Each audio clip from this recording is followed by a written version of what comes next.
And I just started crying. I just started crying. I'm sorry, sweetheart. I couldn't talk. I was just started crying because I just barely made it through it. You know, like it was like.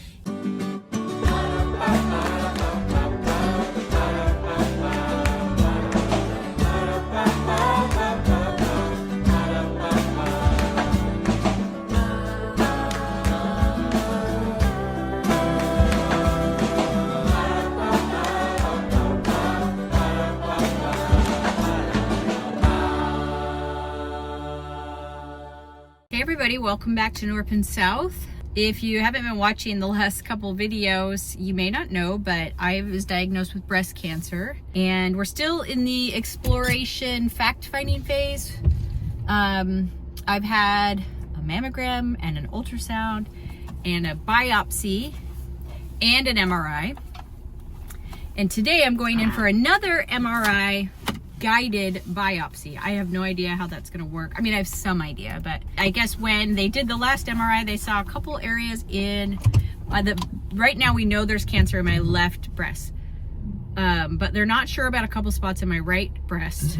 And so they're going to go look at those. Another thing that was good is some of my lab work came back, and I have the type of cancer I have so far seems to be, I don't know if this is, I haven't like sat down with a physician, so that's why I'm saying seems to be, but seems to be the best kind of breast cancer to have if you're gonna have it. And that's where, I mean, maybe if you left off invasive, that would be helpful, but it's in the duct. I have invasive ductal carcinoma, but I have a hormone sensitive kind, and I don't have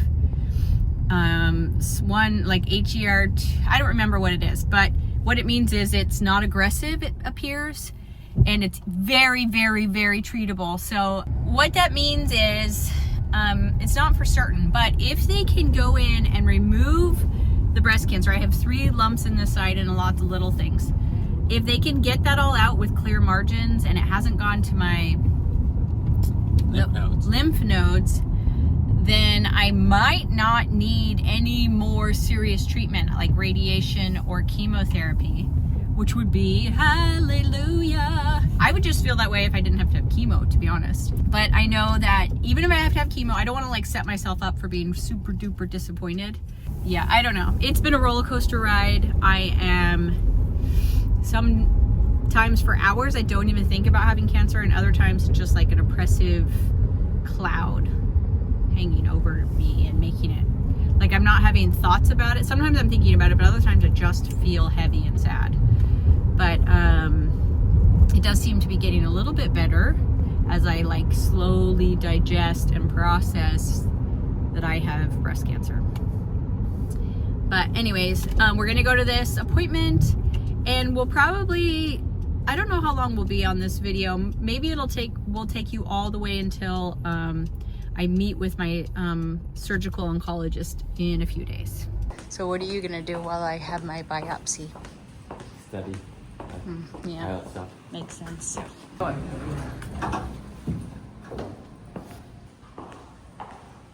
They're taking forever, which is giving me time to think about how I just want to bolt. Okay. Yeah, I'm not really looking forward to getting, because I'm going to go into the tube that you think about with an MRI, and then they're going to pull me out, I guess, and do the biopsy, I guess is how it's going to work. I have no idea, but the longer I sit here, the more I don't want to do it. But it doesn't matter. It's helpful. This is good information.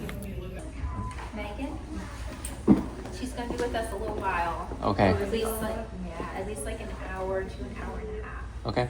I'll get comfortable.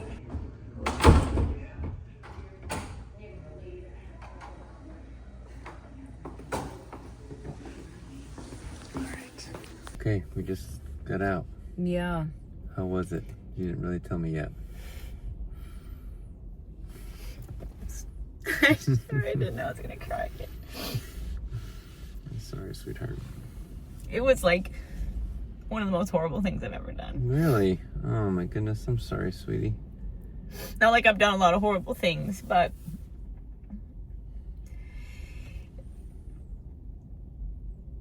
you just lay down on the thing again, which I mean, I did the MRI last week. Yeah. So I knew where the discomfort was in that, and you know, you're trying not to breathe too deeply. It's not a comfortable position. I don't know why my shoulder doesn't like being like this for a half hour, but It just starts to hurt. It hurts from like the moment I start doing it. It's kind of like when you get on a horse, you're like, this isn't gonna be This good. isn't good. But this time they like compressed your breasts like between two things as hard as they can, you know, on both sides while you're laying in that position, and which is uncomfortable, you know, Yeah. slightly painful. And they push you in there. It's like whatever. You do your thing. I was fine. You're like this, and you have earplugs in. I didn't have music this time because they had to talk to me a lot. Okay. And they have like a little panic thing you're holding in case, you know. Which is fine. You know, I did the MRI last week. I knew all of that. But then they pull you out. You got to stay super still. Yeah. And you have an IV in. And this time, I got to tell them from now on I don't like the right arm because it's harder, and it was like achy the whole time. You know, like really achy. And they put this dye in you or whatever it is, the contrast, so they can see, and that doesn't feel good, you know, when they do that. But they pull you out. You can't move, you know. It's probably an hour. I don't know how long it is. And you can't see. So it starts to feel really strange, like deprivation chamber sort of strange, you know? Yeah. You don't know where you are. And truly thank God, thank the Lord for nurses who are nice. I can't even imagine, because I had a lady with me the whole time who was like holding my hand and like rubbing my back, and like it was like a lifeline. Oh. Because then they pull you out and they put these, I had 3 spots. So they have to numb you up, which is painful. You know, it's a prick in a very sensitive area. Yeah. Whatever. I've had numbing like a million times. But then they stick these needles in you. And you don't feel the prick of it, but it's this ache, you know? And so I had needle that are connected to some, I don't know if they're connected, but they leave them in you. And it takes a while. And then they push you back in. And you do another round of MRI because they want needles in you? with the needles in you. They don't tell you, but you're like you're figuring it out, like what's happening. You know, you have these needles in you. And it was when I was in there that time that because I was in there a little bit. They have to do it and make sure they're like in the right spots. You know. Yeah. I started to pass out. But you're halfway in. You know, you don't want to say anything because you know if you say I'm passing out, they're gonna like stop. They'll stop and they'll start over. You know. Yeah. And so it's like, and you can't move very much, you know, to shake yourself out of it. So, and you can't like see anything to like look around and like bring yourself back to reality. You know, you're not touching anything. And they have like this air conditioning moving over you. Cause I guess for some people the machine is hot, but it makes you feel really weird. Like you're moving, you know? Yeah. So I start like passing out and I'm like, no. You know, like don't pass out. That happened a couple of times at that moment, and then they pulled me out, and then they have to do this, like, they have to go in, they numb you again while you have those needles in you, and then they go in with, like, they put one in, and well, they do, like, it's like a drill sound to get the biopsy out of you, and then they put a clip in you, and then they have to close down everything, because they have a tray for surgery. Okay. So you're sitting there so uncomfortable, right? You can't move. You're like pressed against this thing on your head, and like your head's just like aching. Everything's aching. Because you've been stuck in this position forever. Yes, forever. 40 minutes probably by this time. And then they have to open a whole new tray because it's got to be like clean, you know? And that, you'd think that doesn't take long, but when you're in that position with needles hanging out of you, it feels like forever, you know? And then they did the second one over there, and then they do it again, and then they came and did it over here, you know, did that whole process, and then they push you into and then they also put clips in you, or markers, and then they push you into the MRI machine for your last MRI, which I'm like flooded with relief, even though I'm totally aching. And then I came out, and they like took those things off, so painful on this side, but they did it really fast because I guess I was bleeding a lot, and they wanted to hurry and like cover the bleeding. And so then they like sat me up, you know, like I like can like you're like moving your arms and you finally sit up, and I just started crying. I just started crying. I'm sorry, sweetheart. I couldn't talk. I was just started crying because I just barely made it through it. You know, like it was like. And then you're embarrassed, but you can't stop crying. You know, and then the weight of just everything is there too, because you're like, this is just the beginning. This is just a biopsy. I'm sorry, sweetheart. Anyway, so the only thing that could get me through it was I was trying to find things that I could picture to take myself out of it, you know. I pictured rolling out bread to make into sweet rolls. And I pictured grandchildren telling me they love me. Anyways. I'm sorry, sweetie. And then I have to go in for a mammogram, so I have to walk. And also I was shaking from all of the medication they put in, you know? Yeah. So I'm just like shaking, and then I have to like walk, and I'm almost passing out, you know? I'm not like falling over. I'm just like really weak and really lightheaded. woozy, yeah. And then they do a mammogram because they want to make sure the clips are in the right spot, I guess. Mammograms aren't comfortable. What are these clip things? They put little markers in the tumors. Yeah. Oh, okay. Right. So they can easily identify that's it. So that when they're going to take it out and stuff. And mammograms are where they like squeeze you, you know. And after all that, you're just like, oh, and you're just like shaking, you know. Anyways. I'm sorry, sweetheart. It was not fun. And I don't know if I'm just a wimp. No, I think that sounds just horrible. It just sounds like some kind of torture device. I've done a lot of procedures, you know. I had a major surgery in high school, and I've had the cancer removed, and I've had 4 C-sections and dental surgery, and then the miscarriage where I had to force the delivery of the baby. And you've done a lot. But that was horrible. That was really, really horrible. Oh my gosh. And it made me think like, just get rid of both of these breasts. I don't ever want to do this ever again. I don't ever want to do this ever again. Yeah, and you feel the weight of like all the future treatment, you know, because you're like, this is just a flippin' biopsy. Anyways. I'm sorry, sweetheart. Let's go home. Okay. Sorry. Okay. Quick update. You'll have to excuse all my crying yesterday, but that was legitimately hard. I don't know if I mentioned this yesterday, but I've had multiple procedures in my life that have been very difficult. I mean, when I had surgery in high school, I mean, like, I was like 17, but they cut through all of the muscles of my abdomen. Oh yeah, they went up and down. So every muscle in my abdomen, and it was a hard procedure. Really, really hard. Yesterday's was up there. It was really up there, and I didn't expect that. And then last night, I don't think I recorded, but I was in so much pain. Just so tender and so much pain, and I was really worried, like, how will I ever sleep? But Mike has just been so good to me, which I'm a little uncomfortable with, because I just feel bad that like I've thrown everything off, and it's like I've worked really hard the last few years to try to learn to not be the center of the universe. I think I'm very talkative, and so I like attention, and so it naturally happens that I can like kind of get attention, I guess, from, I don't know what I'm saying, but I'm kind of uncomfortable. I've found a lot of joy in trying to not make everything about myself, and so having cancer kind of throws everything off in the family and makes a lot more about me, right?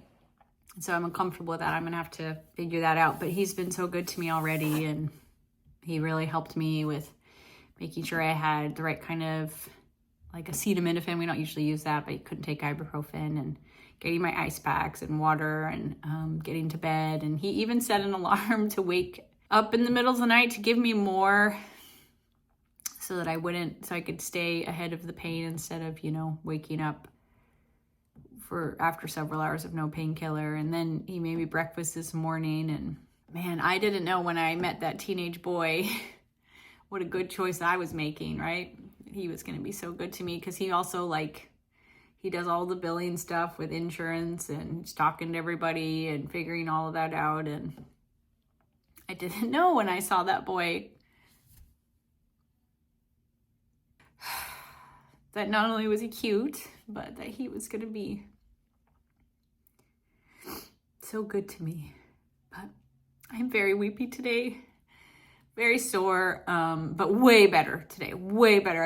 I actually slept pretty well, and then I woke up and I was a little bit sore, but I could feel myself getting more sore the longer as I was awake. And I know that it's so important for my body that I walk. But it's rainy today, and so I got dressed, even though I wanted to stay in sweats, and Mike and I went over to the Antiques Mall and just walked through there for 40 minutes just so I could have a walk. But I was weepy about everything. Like, I would see something that reminded me of somewhere we'd visited or something I loved, and I would get teary. I guess part of why I'm teary is because I know that was just a biopsy, and I know what is coming and how painful it will be. And I'm scared, because you remember that, you're like, I want to really go through this with grace and, be grown up about it. But when you go through difficult procedures, and I'm going to go through a really difficult one in a few weeks or less, you get down to the base part of yourself.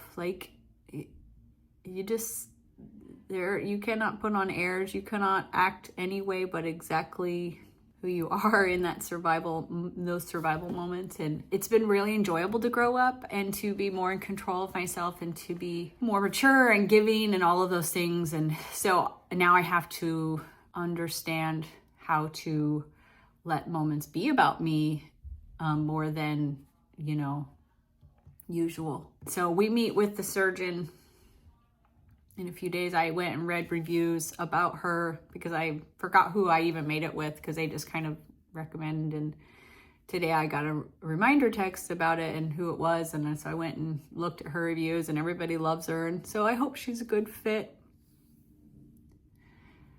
Oh, guys, I'm so weepy.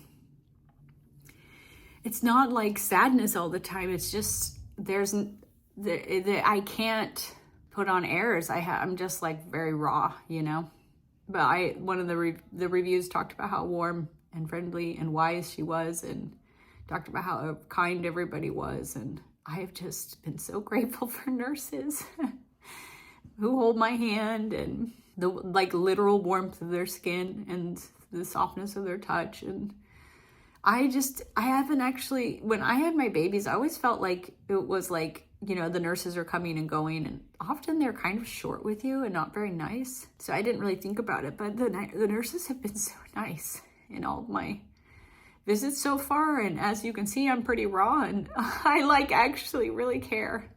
So I'm grateful for all the women who go and become nurses, and for the sacrifices of their families so that they can take care of the rest of us. I'm just a mess, aren't I? I'm not a mess. I shouldn't say that. I'm not a mess. I just am very raw. I'm very raw. I don't have the ability to put on airs or anything. So I'm grateful for my family, and I'm grateful for their support, and for Mike, obviously, and for your support. And I'm grateful to even have the channel to express all of this on. It's very helpful for me to process it and to give purpose and meaning to everything. So I hope it's not too much, but love you guys. I'm not saying goodbye. I don't know why, but I'm gonna go eat lunch, and I'll check in again probably when I'm going to my appointment. Good morning, everybody. Today is the day. It's been 4 or 5 days since that difficult procedure. Yeah. A few things I've learned from that. One, your body is amazing. Bodies are amazing, that you can be in so much pain, and then you don't really have to do too much, and your body will heal. That's amazing. Wow, what a miracle. Second thing I learned was you don't typically remember pain as acutely as you felt it. Like already, I don't remember why it was so horrible when it obviously was. You guys just watched me like cry my eyes out about it, but I don't really remember it anymore. So that's a gift from our brains, right? Third, yesterday, the pathologist's office called and said none of the 3 spots they looked at during the procedure had cancer, which I thought, well, okay, cool, but I already have cancer, so it doesn't really matter. But when I fed that information into ChatGPT, all my results, ChatGPT said that was really good news and explained to me why. Chat's like a good friend who won't tell you the bad news until it's not bad news anymore, until like, woo, that was a close one. Chat was like, yeah, if that had been cancer, that would have meant you would need a lot more serious of treatment. So it takes your need for chemo from 30 to 40% chance down to 15 to 20% chance you'll need chemo. And maybe, I don't know.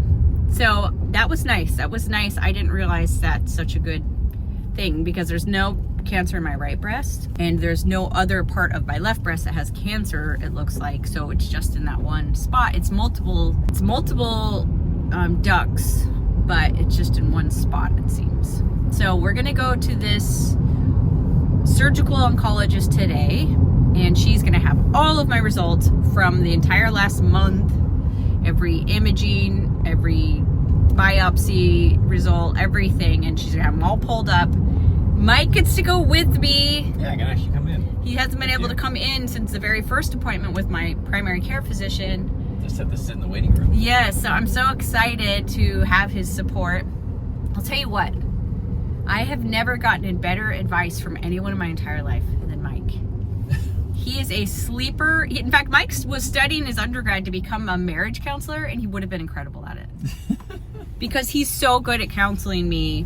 And last night I was talking about, you know, the ups and downs of this, and Mike was talking about how he prays a prayer that is just, I trust you to the Lord, and how soothing that is, and encouraged. You didn't even actually, Mike's like really gentle, so he didn't even encourage me to do the same. He just left it there, and I realized I need to do the same. And it reminded me this morning on my walk about one of my favorite verses of scripture is from Mary, after the angel tells her she's going to be the mother of the Messiah, the Son of God. She's like, how? And it kind of gets explained to her, and then she said, behold the handmaid of the Lord, be it unto me according to thy word. And I think that's such a powerful like phrase to be like, okay, I'll let you decide. I'll serve thee, and I'll just let God take care of it, whatever he deems fit. And so I'm trying to go into this appointment today like that, and that like if it's less invasive and we have to do less treatment, that's hallelujah, miracle. If we need to do more, I will just recognize that there's some things the Lord wants me to learn from those things. So anyways, I'll let you know what we learn. Checked in. Going up to the 6th floor. Going down. Waiting on the doctor. Feeling How you feeling? scared. Scared? And like I could cry really easily. Okay. Well, we'll see. The invasive mammary carcinoma, ductal origin with some atypical cells. All right, you're finished, Megan. What was the? Give us the abbreviated version. Well, it's going to take me a little bit of time to process it, but she said it's just like stage 1, caught very early, lumpectomy, like, and it won't even be like a big deal. She said like within 2 or 3 weeks after the procedure, you could be kind of back to normal. With activity, and I don't have to have my breast removed. She said there's 2 tests we'll still have to take. We're going to take the genetic test to make sure I don't have like the like predisposition where the likelihood of it coming back is like 40%. And then we're going to do they do a test on the tissue they take out to determine like if it's called an oncotype. If it's fast growing? Yeah, but she said like the chances of it being fast growing because of all of these other tests they've already done is like less than 10%. She thinks that we'll be able to get clear margins. It doesn't always work. They might have to go back and get some more, but clear margins, and then do radiation. And the reason we need to do radiation is just in case there's tiny cells somewhere else in the breast, because I'm gonna preserve my breasts. Yeah. It's worth doing radiation so that it doesn't come back. She said it actually doesn't increase my chances to remove my breasts. Right, it doesn't actually change Like those. it does not change my recurrence or my outcomes, my lifespan, not for what I have. And so it's like, because before I'm like, dude, just take them. I don't want to die or whatever. And it's like, you don't need to. It does not make your prognosis better. It's With like what exactly your, the with same. what your situation is. Wow, that's... Feels strange to have like looked into the chasm of like possibilities, and then like it's just like not too bad. It's just it's like the same thing About I did as with my simple skin as you could cancer, hope just for. removing this material. She like drew it out. You can see the size of it. Oh, What she's here we gonna go. Look at remove this. from the side. This is it right here. Kind of go around the edges, take it out. And she said even if like 3 or less of my lymph nodes have it, it still doesn't mean chemo. They'd still be able to do it with radiation. So my chances of having chemo are very low. Yeah, almost Which nothing. I know for those of you who've done chemo, for many of you, it's like a nightmare. I'm aware of that.